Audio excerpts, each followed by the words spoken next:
Madame la directrice, chère Madame Tsilipakou, Mesdames, Messieurs, c'est un grand privilège d'ouvrir ce magnifique colloque. Pour avoir vu le premier projet il y a plus d'un an maintenant, que nous avait présenté Madame Tsilipakou, je voudrais lui adresser toutes nos félicitations, ainsi qu'aux deux commissaires de cette exposition, Hiro Katsaridou et Yanis Motsianos, pour l'excellent travail. Remerciements, félicitations, mais aussi remerciements pour avoir pris soin d'aborder une diversité de sujets.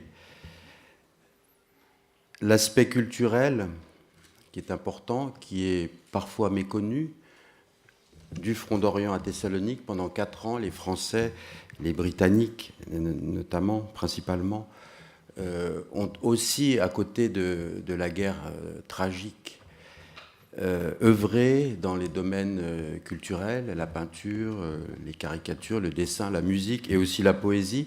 Cela figure au programme, mais seront également abordés aujourd'hui et demain des sujets peut-être plus sensibles.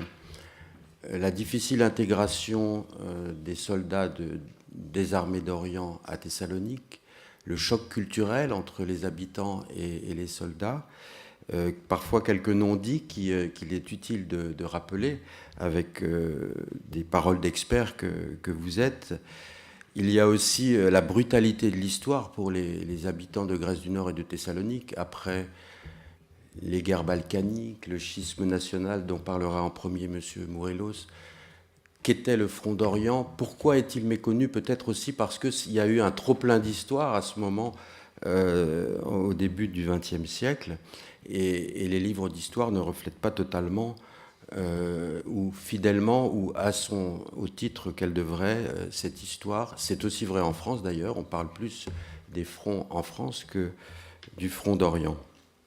C'est donc une très belle initiative qu'a prise la directrice de ce magnifique musée, qui est un des plus beaux de Grèce, en tout cas pour moi, et je suis objectif, même si je suis voisin. C'est vraiment un très bel endroit.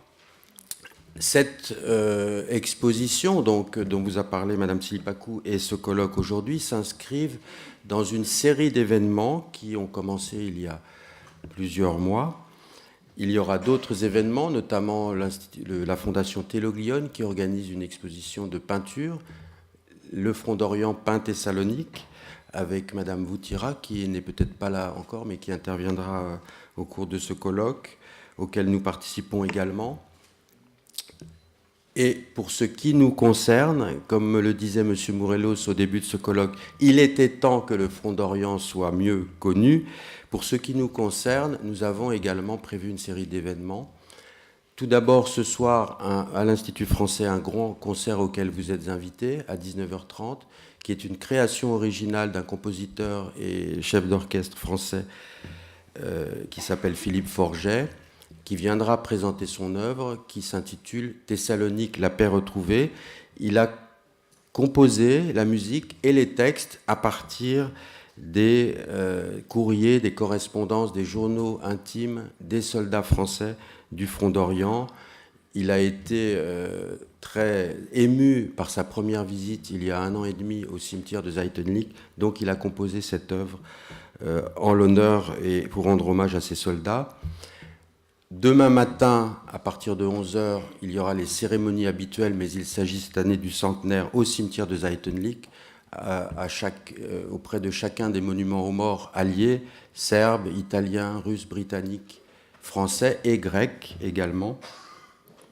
Notre secrétaire d'État à la Défense, Madame Geneviève Darrieussecq, sera présente pour représenter le gouvernement français et prononcera une allocution pour rendre hommage aux soldats français et alliés.